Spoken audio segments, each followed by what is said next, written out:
Good morning, my dear students of class 7th. Student, it is your biology, and today we are discussing about animal tissue. It's a part of your chapter 1, organization in living thing. Today we are discussing animal tissues. Student, on the basis of the function they perform in body of multicellular animal, the animal tissues are classified as. Student, on the basis of the function, animal tissue can be classified as follows. Okay, first one is epithelial tissue, muscles, muscular tissue, connective tissue, and nervous tissue. Okay, students, these are the tissues. Okay, and they perform different function in multicellular animal. जो बहुकोशिकीय जो प्राणी होते हैं उनके शरीर में जो animal tissues होते हैं, ये ऊतक होते हैं, ये अलग अलग फंक्शन करते हैं. तो उसके आधार पर हम इन्हें 4 भागों में विभाजित करते हैं. Firstly we will start with epithelial tissue. सबसे पहले हम बात कर लेते हैं एपिथेलियल टिश्यू.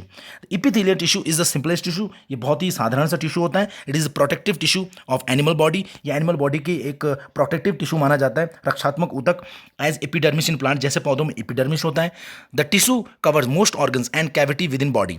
ये जो टिश्यू होता है ये बहुत से जो अंग होते हैं, कैविटी होती है बॉडी में, उन सबको कवर करता है. Okay, it also forms a barrier to keep different body system separate. और साथ ही साथ ये इस ऊतक की वजह से जो हमारी बॉडी में डिफरेंट बॉडी सिस्टम्स हैं, nervous system, excretory system, digestive system, respiratory system, उन सबको ये सेपरेट करता है. ये टिश्यू इन सब एक सिस्टम को दूसरे सिस्टम से सेपरेट करता है. The skin and lining of buccal cavity, buccal cavity की लाइनिंग, उसकी स्किन, ब्लड वेसल्स की skin lining, alveoli which is present in lungs, kidney tubules. Okay, these all are made of epithelial tissue. इन सब का निर्माण epithelial tissue से हुआ है. Epithelial cell lies on a delicate non-cellular basement membrane which contain a special form of matrix protein called collagen. Okay student, epithelial जो cells होती हैं ये स्थित होती हैं एक बहुत ही डेलिकेट एक सॉफ्ट नॉन सेलुलर, जो नॉन सेलुलर होता है, ऐसे बेसमेंट मेम्ब्रेन में ये स्थित होती है. इसमें which contain special form of matrix. इस बेसमेंट मेम्ब्रेन में एक स्पेशल प्रकार का मैट्रिक्स प्रोटीन पाया जाता है जिसे हम कोलेजन कहते हैं. Depending upon the shape and function of the cells the epithelial tissue are classified as follows. Shape और फंक्शन के आधार पर ये जो एपिथेलियल हैं they are also divided. Okay, first one is squamous epithelium, cuboidal epithelium, columnar epithelium, glandular epithelium, and ciliated epithelium. Firstly, we will discuss about the squamous epithelium. These are the figure you can see here. Okay, different types of epithelial tissue you can see here. The ciliated, cuboidal, columnar epithelium, and squamous epithelium. Okay, first of all, we will discuss about the squamous epithelium. Student, what is its nature? Firstly, we will discuss its nature. Squamous epithelium is made up of thin, flat, irregular shaped cell which is fit together like floor tissue और tiles to form a compact tissue. बच्चों, ये जो squamous epithelium होता है ये पतली, flat, चपटी, irregular shape cells का बना होता है जो कि एक दूसरे में फ्लोर जैसे टाइल्स होती है उसकी भांति है, उसकी तरह ये क्या होता है, उसकी तरह ये फिट होते हैं. ओके स्टूडेंट, नेक्स्ट आता है बच्चों occurrence. Okay, what is the occurrence of squamous epithelium? It forms a delicate lining of cavities. बच्चों, ये जो टिश्यू है, ये एपिथेलियम टिश्यू जो आपको मिलेगी, ये जो त्वचा आपको मिलेगी, ये मिलेगी आपको माउथ, ओसोफेगस, जो हमारा food pipe, oesophagus. Okay, nose, pericardium, alveoli, ये जो हमारे अंदरूनी पार्ट हैं, उन पार्ट में आपको स्क्वेमस एपिथेलियम मिलेगी. एंड ऑफ ब्लड वेसल्स में, and covering of the tongue and skin, और आपको ब्लड वेसल्स में मिलेगी और टंग और स्किन को भी ये कवर करती है. Okay, and what is its function? Let's talk about its function. This epithelium protect the underlying part of body. बच्चों, जो हमारे शरीर के अंदर इंटरनल पार्ट होते हैं, बॉडी होते हैं, अंदर जो हिस्से होते हैं हमारी बॉडी के अंदर, उनको मैकेनिकल इंजरी, उनको किसी चोट वगैरह या किसी नुकसान से ये बचाती है. एंड और साथ ही साथ it also protect the body from entry of germs, chemical and drawing. Okay, germs और केमिकल की एंट्री हमारी बॉडी में होती है, उससे ये एपिथेलियल जो लेयर है, ये जो टिश्यूज हैं, ये जो सेल्स हैं, ये हमारी इस चीज़ में मदद करती है. ओके, मैकेनिकल इंजरी से हमारे अंडरलाइंग बॉडी पार्ट्स को, and also it protect us from germs, chemical and drying which enter in our body. Okay, so it was about squamous epithelium. Let's talk about the another one, cuboidal epithelium. What is nature? It consists of cubical cells. You can see here this one. Okay, third one. This is cuboidal. Okay. So it consists of cube-like cells which are square in section but in the free surface appear hexagonal. आपको ये देखने में hexagonal की तरह लग रही है, आप देख सकते हैं. Okay, occurrence, the cuboidal epithelium is found in kidney tubule. ये आपको किडनी ट्यूबुल में मिलेगी, थायराइड वेसिकल्स में मिलेगी, एंड इन ग्लैंड्स आपको कुछ ग्रंथियों मिलेगी जैसे salivary gland, sweat gland, exocrine gland, pancreas में. ओके, जो हमारी लार ग्रंथियाँ होती है, स्वेट ग्रंथि होती है, ठीक है, एक्सोक्राइन पैंक्रियाज है जो हमारा, ठीक है. तो ये सारी जो अंग हैं इनमें आपको किस तरह की इपिथीलियम मिलेगी? Cuboidal epithelium. It forms germinal epithelium of gonads. साथ ही साथ जो गोनेट्स होते हैं, testis and ovaries, the male reproductive gland and female reproductive gland, तो इन गोनेट्स में, इन ग्लैंड के जर्मिनल इपिथीलियम भी ये बनाता है. What is the function of cuboidal epithelium? So let's talk about it. Its function, it helps in absorption. Its main function is to help in absorption. So अवशोषण करने में मदद करता है, excretion उत्सर्जन करने में, and secretion माने स्रावन करने में. Okay, it also provide mechanical support. साथ ही साथ ये mechanical support भी देता है. cuboidal epithelium mechanical support भी देता है. So okay student, so you know its nature, occurrence, ये कहाँ मिलेगा and what is its function. Now we will discuss about the third type of epithelium. This is called columnar epithelium. What is nature? The columnar epithelium consists of cells which are taller than broader. आप देख सकते हैं, ठीक है, यहां से आपको मैं दिखा देता हूं. You can see here the columnar epithelium. Okay, you can see here this one. It has nucleus, cytoplasm. Okay, so the nuclei are towards the base. जो इसके न्यूक्लियाई होते हैं बच्चों, वो towards the base होते हैं, मतलब बेस में स्थित होते हैं. And sometimes the free end of sales have a Bros border containing microvilli. आपको उसमें, आपके सेल के एंड में आपको फ्री एंड ऑफ जो सेल होता है उसका, उसमें आपको माइक्रोविली जैसे स्ट्रक्चर भी देखने को मिलते हैं. Okay, occurrence, it forms the lining of stomach. ये स्टमक की लाइनिंग को बनाता है. Small intestine, colon, forming mucus membrane भी ये बनाता है. It also form lining of gall bladder. जो पित्ताशय होता है, गॉल ब्लैडर, ओके, उसको भी, उसकी लाइनिंग को भी ये बनाता है. Oviduct, okay, and facilitates movement across the cells. और सेल्स के बीच में जो गतियां चलती है उसको भी ये कंट्रोल करता है. What is the function? It includes absorption, stomach intestine, secretion, mucus by goblet cells और mucous membrane. ये absorption भी करता है, जैसे stomach इंटेस्टाइन में इसका एब्जॉर्प्शन काम चलता है. एंड सिक्रीशन भी ये करता है, जैसे म्यूकस का सिक्रीशन करवाता है ये बाय गॉबलेट सेल्स, और म्यूकस मेम्ब्रेन के द्वारा सिक्रीशन भी होता है म्यूकस का. ओके बच्चों, तो ये सिक्रीशन कराने में भी हेल्प करता है columnar epithelium. Next we have the glandular epithelium. It's called glandular. The columnar epithelium is often modified to form glands which secretes chemicals. Okay, क्या होता है, कई बार जो कॉलमनर इपिथेलियम होते हैं वो कई बार रूपांतरित हो जाते हैं, मॉडिफाई हो जाते हैं टू फॉर्म ग्लैंड, और कुछ ग्लैंड बनाते हैं, और जो ग्लैंड या ग्रंथियां केमिकल को सिक्रीट करती हैं.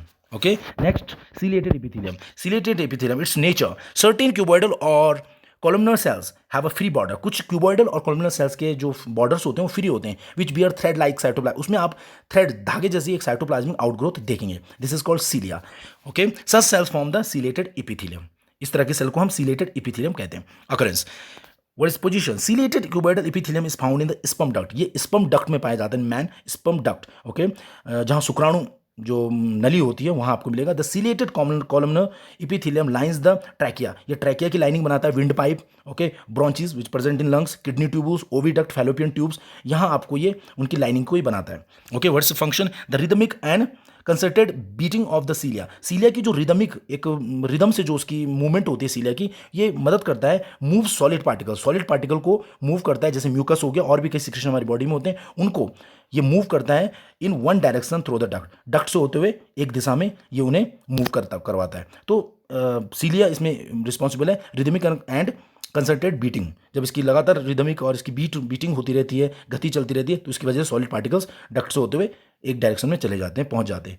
तो ये था ciliated epithelium. Okay student, so we talked about 5 types of epithelium. Okay, let me show you again. There are, depending upon the shape and function, we just saw right now that they all have different shapes, they all have different functions, they have different nature, okay, occurrence, so it is different. So squamous epithelium, cuboidal, columnar, glandular, ciliated, these all are the types of epithelial tissue. Now we will talk about the another type of tissue, that is called muscular tissue. It's called muscular tissue. Okay student, the muscles tissue or muscles of the body forms the contractile tissues and are made of mucous cells, muscle cells. Okay student, the muscles tissue जो होते हैं, और जो muscles होती हैं body की, वो एक कॉन्ट्रेक्टाइल टिश्यू बनाते हैं and are made of muscle cells, और मसल सेल्स के बने होते हैं. Muscle cells are elongated. ये मसल सेल्स अगर आप देखेंगे तो ये इलोंगेटेड होती है, लार्ज साइज होती है, सो दे आर कॉल्ड, इन्हें हम मसल फाइबर भी कहते हैं. On the basis of their location, इनकी लोकेशन, स्ट्रक्चर और फंक्शन के आधार पर हम इनको 3 भागों में बांटते हैं. First one is striated muscles, unstriated smooth muscles and cardiac muscle. Let's talk about first one is striated muscle. The striated muscles are also known as stripped skeleton and voluntary muscles. Student, they have different names, like stripped skeleton is also called it voluntary muscles it is called. Okay, since the entire muscles fiber show alternate dark and light strip, क्योंकि जो अगर muscles fibre को देखेंगे हम तो इसमें आपको alternate dark और लाइट स्ट्रिप दिखेंगे, इस वजह से हम इसे स्ट्रिप्ड मसल कहते हैं. सिंस क्योंकि they are attach to the bones, क्योंकि बोन्स अटैच होती हैं एंड रिस्पॉन्सिबल होती है for the body movement, so इसकी वजह से उसे स्केलेटन मसल्स भी कहते हैं. And lastly since these muscles work according to our will, क्योंकि हमारी क्षमता के अनुसार काम करती है, इसलिए उस वजह से हम इसे वॉलंटरी मसल्स भी कहते हैं. So it has different names, striped muscles, skeleton muscles, voluntary muscles on the basis of functions. That's why. Okay student, now let's talk about this. Stated muscles occur in the muscles of limbs. It is found in biceps, triceps of arm, body wall, face, neck. यहाँ आपको ये मिलेगी.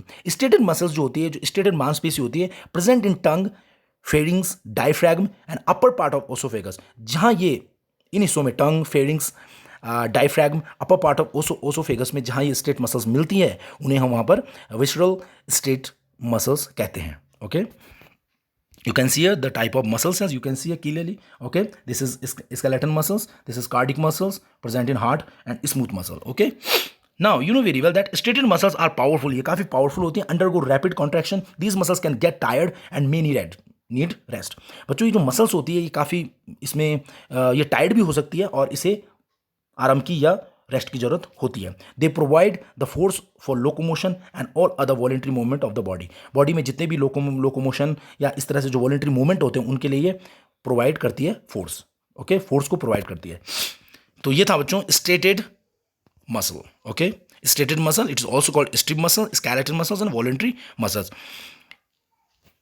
Next we will talk about the unstriated muscles और smooth muscles. It's also called involuntary muscles because these muscles are not in our control. Okay, it's out of our control. That's why ये हमारे नियंत्रण में नहीं होती, इस वजह से इनवॉलंटरी भी कह लेते हैं. Let's talk about it. Unstated muscles occur as bundle. ये आपको बंडल और seats of elongated fusiform spindle shaped के सेल्स के रूप में आपको मिलेगा. ओके, ये सीट होती है एक जिसमें आप स्पिंडल शेप की सेल्स जिसमें होती हैं, फाइबर्स होती हैं. These are held together by loose connective tissue. ये आपस में लूज कनेक्टिव टिश्यूज के द्वारा जुड़े होते हैं. These muscles are found in the walls of the hollow visceral organs except that of the heart. Heart के अलावा जितने भी हमारे जो विस्करल और ऑर्गन होते हैं हमारे, उन सब में ये आपको मिलेगा, सिर्फ आपको किस में, हार्ट में छोड़कर. हार्ट में आपको ये नहीं मिलेगा, बाकी जितने भी हमारे जो विस्करल ऑर्गन्स हैं उनमें आपको मिलेगा. सो आर कॉल्ड विस्करल मसल्स, इसलिए हम इसको क्या कहते हैं, विस्करल muscles. Thus they occur in the wall of alimentary canal. ये alimentary canal में प्रेजेंट है. इंटरनल ऑर्गन में मिलेगा आपको डक्ट ऑफ गोनेट्स. ओके, आपको ये blood vessels. Smooth muscles are found in stomach, intestine, uterus, bronchi, iris of eye. ये इन हिस्सों में आपको ये मिलेंगी ये muscles. Smooth muscles don't work contract according to our will. तो बच्चों यहाँ पे लिखा है बिकॉज इट्स इंपॉर्टेंट थिंग कि स्मूथ मसल्स जो होती है वो हमारे विल में, हमारी क्षमता से के अकॉर्डिंग काम नहीं करती. So they are also called involuntary muscle, इसीलिए हम इसे इनवॉलंटरी मसल्स कहते हैं. Movement of food in the alimentary canal. Alimentary canal में जो भोजन की मूवमेंट होती है, opening and closing of tubes, वो सब इनवॉलंटरी मूवमेंट्स हैं, वो हमारे कंट्रोल से नहीं होती हैं. जब भोजन एलिमेंट्री कैनाल में जाता है या ओपनिंग और क्लोज होना ट्यूब का, ये हमारे क्षमता से बाहर होती है. That's why and these all muscles that function this is called involuntary muscles. Okay student, so it was the unstated muscles or smooth muscle they are called. Next we will talk about cardiac muscles. Cardiac muscle, third type of muscle tissue. Cardiac muscle shows characters of both. It shows the character of both smooth and stated muscle, both voluntary and involuntary. Okay, cardiac muscles are composed of branched fibers. ये branch fiber की बनी होती है and the branches join to form a network, और ये branches बाद में एक network बना देती हैं. They have strips of light, okay, and dark band. इनमें अगर आप देखेंगे तो आपको उसमें स्ट्रिप दिखेगी, पट्टी दिखेगी, light and dark band. Okay, cardiac muscles are present in wall of heart. Heart की वॉल में आपको मिलेगा. Cardiac muscles contract and relax rapidly. Contract जो कार्डिक मसल्स की खासियत है वो उसमें फैलाव और सिकुड़न रैपिडली होता है, rhythmically and tirelessly throughout a lifetime. जो कार्डिक मसल्स होती है रिदमिकली अपने रिदम से, अपने प्रॉपर गैप से, बिल्कुल बिना थके हुए, टायर्डलेसली बिना थके हुए पूरे जीवन भर ये मसल्स काम करती है. They contract endlessly from early embryonic stage until death. और ये जो मसल्स होती है बच्चों, ये कॉन्ट्रैक्ट होती है एम्ब्रियोनिक स्टेज से, जब बच्चा एम्ब्रियो के रूप में होता है, और पूरे मृत्यु तक, जब तक व्यक्ति जब तक उसकी डेथ नहीं हो जाती, तब तक ये कार्डिक मसल्स काम करती रहती हैं. इस तरह से बच्चों ये एंडलेसली काम करती हैं. Okay, so it was about cardiac muscles present in heart. Okay, So it is written here, important thing. Let's talk about it. Do you know? Okay, the strongest muscle in our body is the muscles of jaw. जो बच्चों की jaw की जो muscle होती है हमारी, वो सबसे मजबूत मसल्स वही है, strongest muscles. And the heart is the hardest working muscle. और सबसे ज़्यादा हार्ड वर्किंग करने वाली अगर कोई मसल्स हमारी बॉडी में है तो वो है heart. Okay, heart is the organ. So student,